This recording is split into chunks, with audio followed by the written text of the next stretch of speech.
여러분 안녕하십니까? 오늘 8월 4일 날은 젤렌스키가 러시아를 평화로 몰아넣기 위한 40일 작전이 종료되는 날입니다. 이 40일 작전 결과가 어떤지 러시아 정세 분석가들이 말하고 있습니다.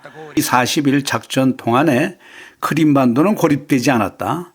그리고 러시아 에너지 공급도 마비되지 않았다. 그런데 우크라이나는 반대로 흑해를 잃었다. 오데사, 니콜라예프, 조르노모르스키 항구에는 봉쇄가 계속되고 있다. 일론 머스크는 우크라이나에 러시아 본토 위성 연결을 거부했다. 현재 흑해 봉쇄로 인한 손실은 하루에 7천만 불이다. 그리고 이 기간에 러시아군의 공습으로 400개의 주유소가 파괴되었다. 그중에 절반은 복구가 불가능하다. 우크라이나의 연료 위기가 이제 막 시작되었다. 그리고 약 200대의 디젤 기관차가 파괴되었다. 서방으로부터의 무기 수송에 사용되었던 루마니아, 폴란드와의 철도 연결이 중단되었다. 자파로제 및 기타 지역으로의 철도 서비스도 상당히 불안정해지고 있다. 현재 러시아 미사일은 우크라이나의 방위산업의 시설을 파괴하고 있다. 우크라이나는 이 공격에 보호할 수단이 전혀 없다. 우크라이나의 난방 시즌 준비는 실패하였다. 그런데 우리들에게도 문제점은 있다. 왜 우리는 우크라이나가 후방을 공격할 때까지 기다리지 않고 훨씬 더 일찍 이러한 모든 조치를 취할 수 없었던 것인가? 왜 사전에 이러한 조치를 취하지 않았냐고 전황 분석가가 러시아 당국을 비난하고 있습니다.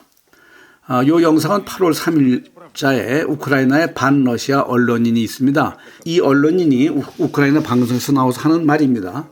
러시아군의 우크라이나 인프라 시설 파괴는 치명적이다. 러시아군은 우크라이나 영토를 계속 진격 중에 있다.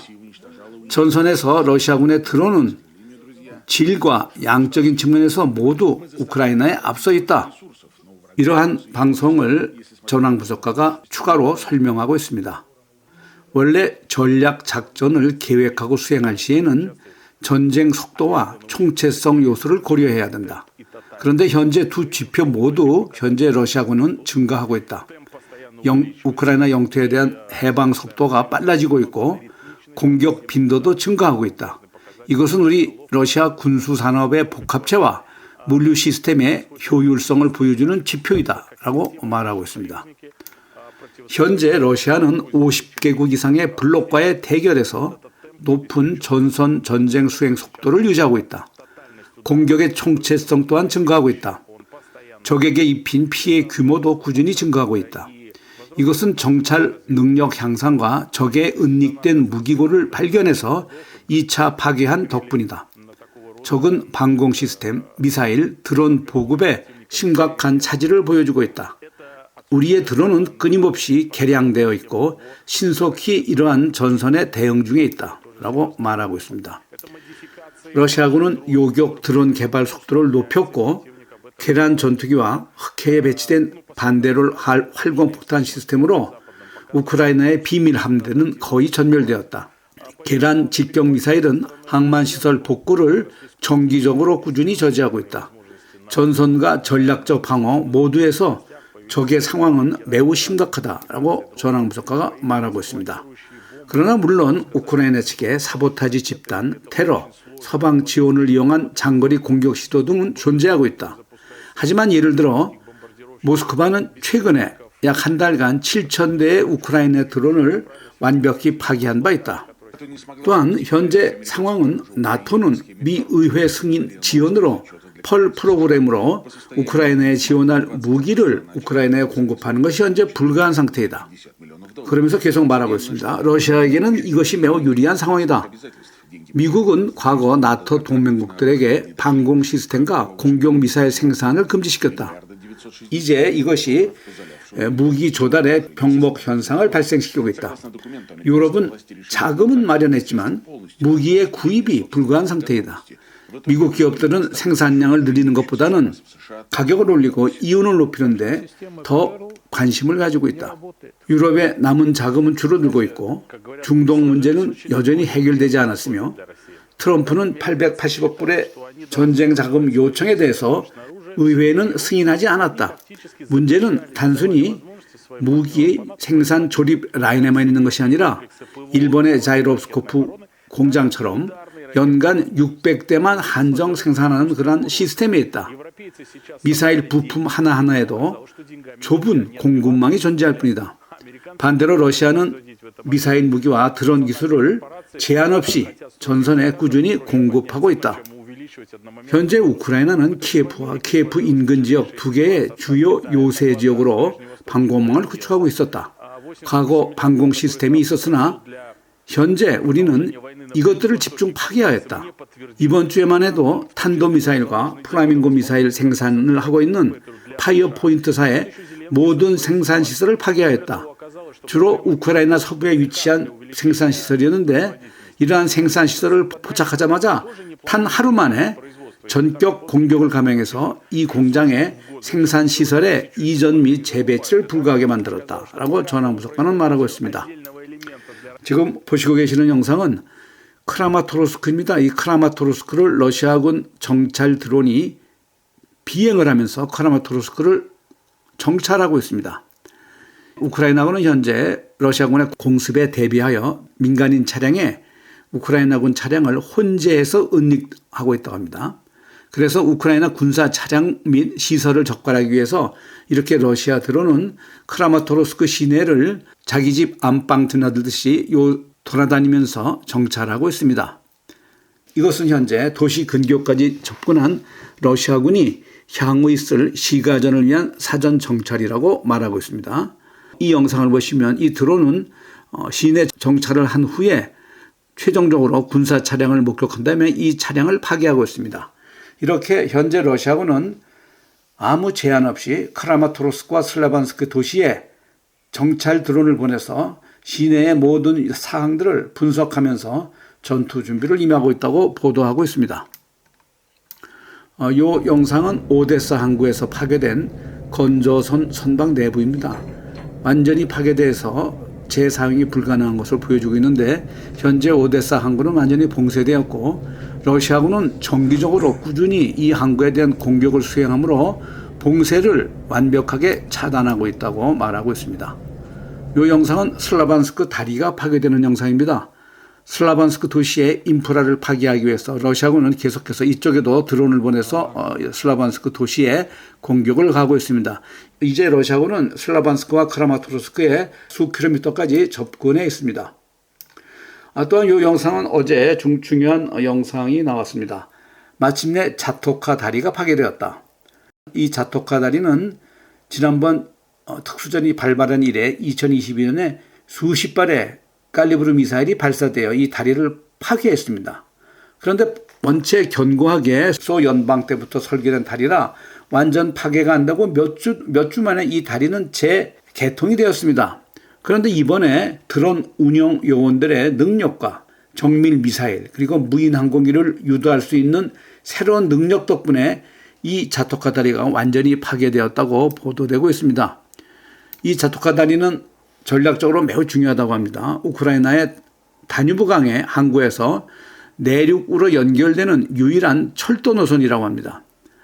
그래서 이 철도 노선의 다리가 파괴됨으로 해가지고 단기간에 재건이 불가함으로 해가지고 이쪽 지역의 물류, 군수 물자 물류 수송에 상당한 타격이 있을 것이라고 전황분석가들은 말하고 있습니다. 지금 보시는 영상들은 우크라이나의 징집 현황을 몇 가지 영상으로 보여드리겠습니다.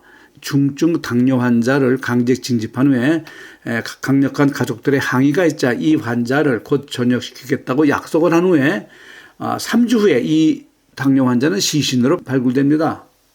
가족과 약속한 상태에서 이미 이 환자는 전선으로 배치되었고 전선에서 사망하여서 사망한 상태에서 시신을 가족에게 통보하지 않고 매장했다고 이렇게 가족과 관련된 통신원이 이렇게 보도하면서 그 병사가 묻힌 무덤을 이렇게 보여주고 있습니다. 또한 이 영상은 아빠가 어린아이가 보는 앞에서 자기 아빠가 강제 징집원에 의해서 동원되는 영상입니다. 울부짖는 아이 앞에서 아빠를 강제로 징집하고 있는 영상입니다.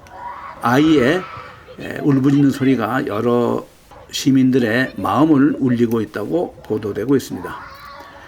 이 영상은 강제 징집 대상이 숨어 있다고 판단하고 이 강제 징집 요원이 민간인의 문을 강제로 부숩니다. 그리고 들어갑니다. 들어가서 확인했는데 그 안에 여성만 있자 황급히 이 강제 징집 요원이 밖으로 나오면서 도주하는 상황을 이 주택에 거주하는 주인이 찍은 영상입니다.